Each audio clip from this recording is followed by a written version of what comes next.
Hello, bienvenue sur C0.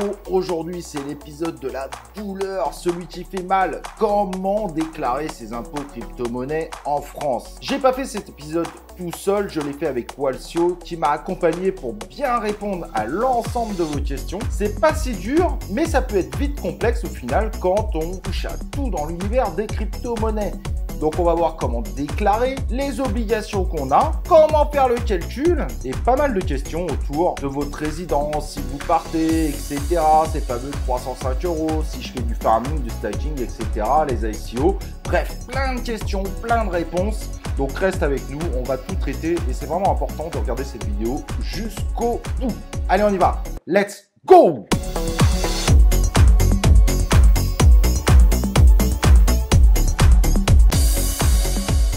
N'oublie pas que si tu passes sur cette vidéo, n'oublie pas de t'inscrire sur la chaîne YouTube et d'activer les cloches de notification pour recevoir évidemment toutes nos vidéos en notification, pour nous soutenir bien évidemment. Et n'oublie pas qu'on a le blog C0.one avec le plein d'actualités. Allez, passons aux impôts. Je pense que c'est le sujet que vous attendez. Premier point à traiter ensemble, est-ce que vous êtes un professionnel ou un particulier? En effet, si vous faites de la crypto-monnaie de façon occasionnelle, vous serez considéré plutôt un particulier. Et cette vidéo va traiter au niveau des particuliers. Mais par contre, si vous êtes professionnel, ça veut dire que vous faites de la crypto par exemple tous les jours, il y a pas mal de facteurs à prendre en compte. Bah là, ça se complique et ça doit être traité différemment, bien évidemment.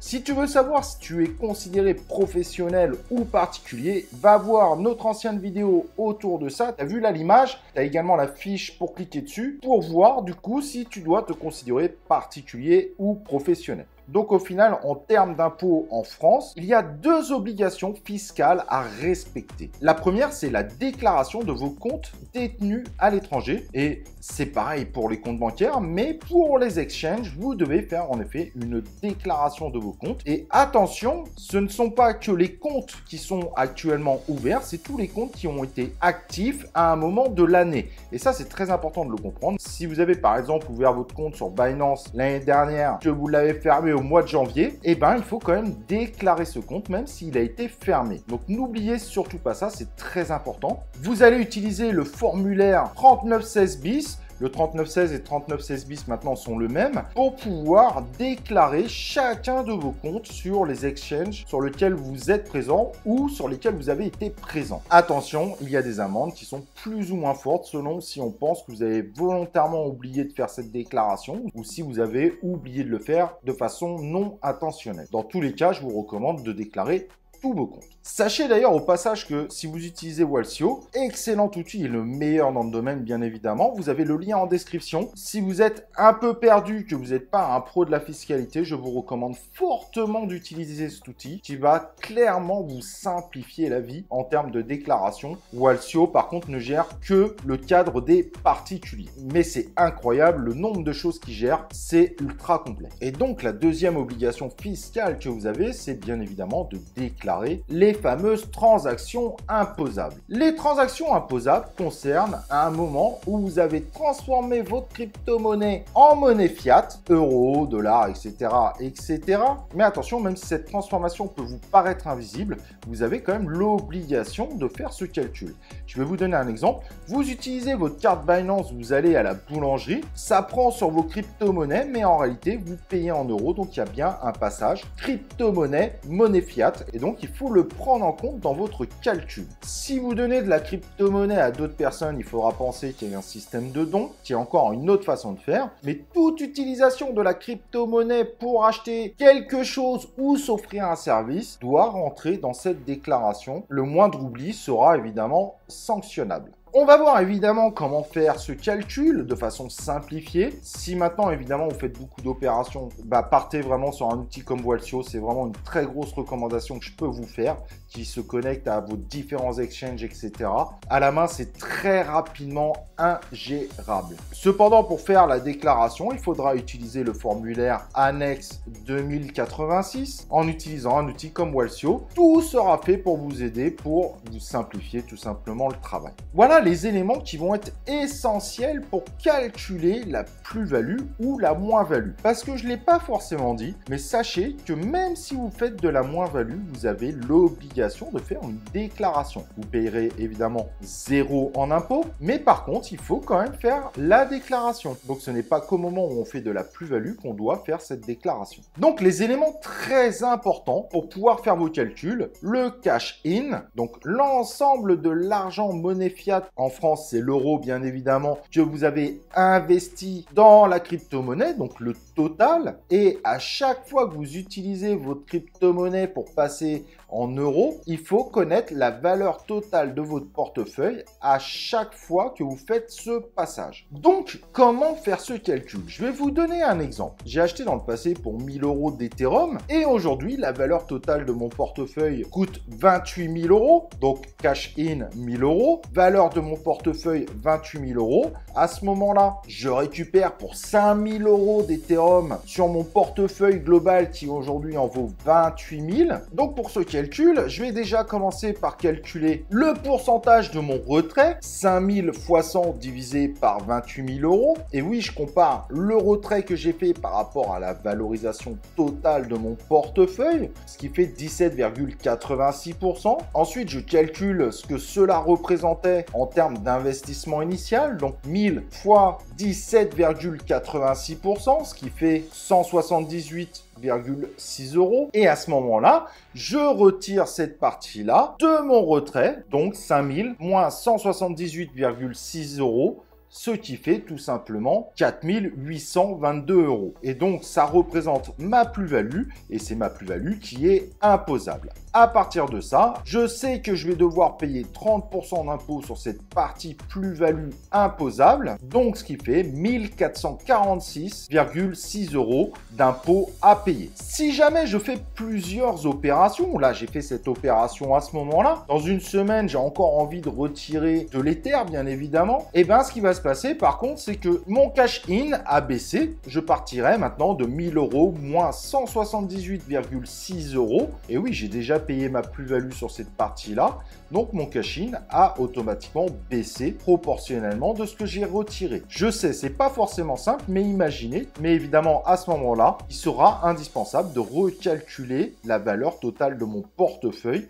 On fait le calcul toujours par rapport à la valorisation du portefeuille au moment du retrait, donc du passage en monnaie fiat. Si jamais, évidemment, c'est trop galère pour vous, sachez qu'évidemment, l'outil Walsio, vous avez le lien en description, il fait tous ces calculs automatiquement pour vous. Et je peux vous dire qu'ils prennent un grand nombre de cas en considération. C'est vraiment impressionnant. Et si vous vous posez la question sur les stablecoins, si jamais je passe de l'Ethereum en USDT, un stablecoin adossé sur le dollar, sachez qu'il n'y a aucune notion de plus-value. La plus-value ne se calcule qu'au moment où on passe en monnaie fiat, donc en euros. Voilà les petites questions que vous pouvez avoir et auxquelles je vais répondre. Pour le stacking, le farming, bien évidemment, tous les rewards sont à prendre en compte et donc dans la valorisation totale de votre portefeuille crypto, vous devez prendre en compte la valeur de ce que vous avez stacké, la valeur des rewards et la valeur des pools de liquidité au moment évidemment où vous faites un retrait en euros. Pour les ICO, c'est un peu plus particulier. Tant que le token n'est pas listé, vous devez prendre en valorisation le prix d'investissement, donc le prix où vous avez acheté le token. Il n'y a qu'au moment du listing, même si vous avez des étapes et qu'au final le token est vendu plus cher au moment où vous faites votre retrait en euros,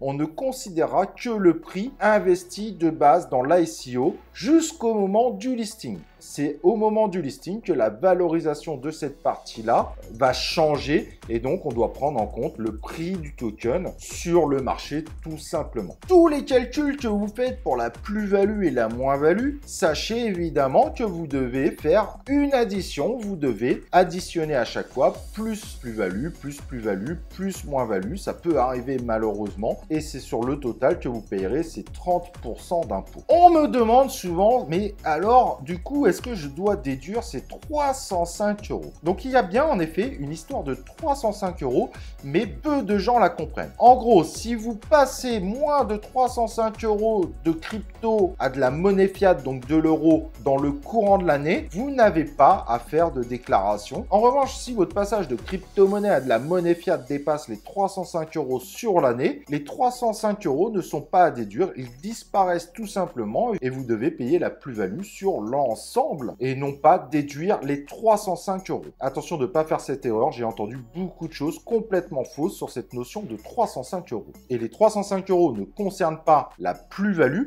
mais concernent le passage de crypto-monnaie vers de la monnaie fiat. Au moment où vous pouvez prouver que vous êtes rentré dans un scam, token où vous pouvez absolument pas repasser dans une autre crypto-monnaie, un ICO où ils sont partis avec la caisse, les attaques de poussière, si vous pouvez évidemment prouver que ce sont des scams, ils n'ont pas à être pris en compte évidemment dans la valorisation totale de votre portefeuille, mais il faudra pouvoir le prouver à l'avenir. Il y a beaucoup de questions aussi au niveau de la résidence fiscale. Je suis considéré résident fiscal en France si j'étais plus de 183 jours dans l'année ou si j'ai plus de 183 jours d'activité professionnelle en France. Et il y a un cas très particulier, si vos principaux investissements sont en France, vous êtes considéré résident fiscal.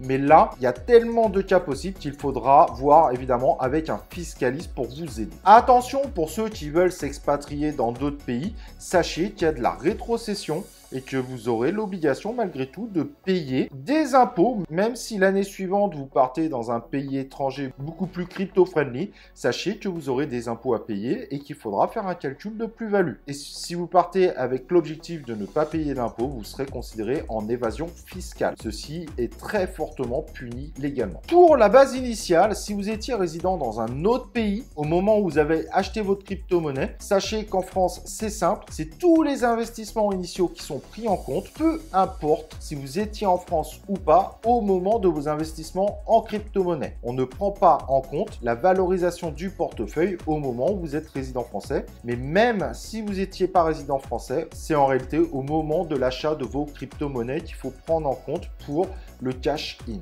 Au niveau du farming, il y a des vraies particularités, il y a deux options possibles. Je ne pourrais pas forcément rentrer plus dans le détail que ça dans cette vidéo. Le plus classique, c'est de déclarer tout simplement vos rewards en simple plus-value, ou sinon, vous pourrez déclarer en BNC, c'est l'option numéro 2, mais en termes de fiscalité, de savoir si vous payerez moins ou plus, c'est beaucoup plus complexe à calculer, et là, vous serez contraint d'aller voir un fiscaliste qui vous aidera évidemment à faire les calculs. Maintenant, il faut vraiment être sur des sommes importantes pour que ça soit quand même intéressant de faire ça, car évidemment, il faudra payer votre fiscaliste pour en savoir plus. Voilà, j'espère avoir été assez clair, de vous avoir donné toutes les billes qu'il faut pour bien faire votre déclaration d'impôt en termes de crypto-monnaie. Bon courage, chers Français, c'est pas évident, je le sais. C'est pour ça que je vous recommande d'utiliser un outil comme Walsio si vous commencez à faire différentes opérations, de la DeFi, etc.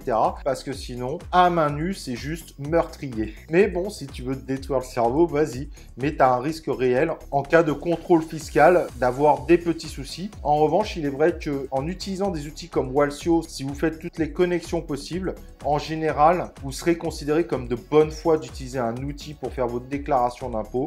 Et il y a très peu de chances que vous ayez des problèmes finalement à utiliser un outil qui est reconnu par la fiscalité française. Voilà, j'espère que j'ai été clair. N'oublie pas le like sur la vidéo. Et nous, on se retrouve pour une prochaine vidéo de C0.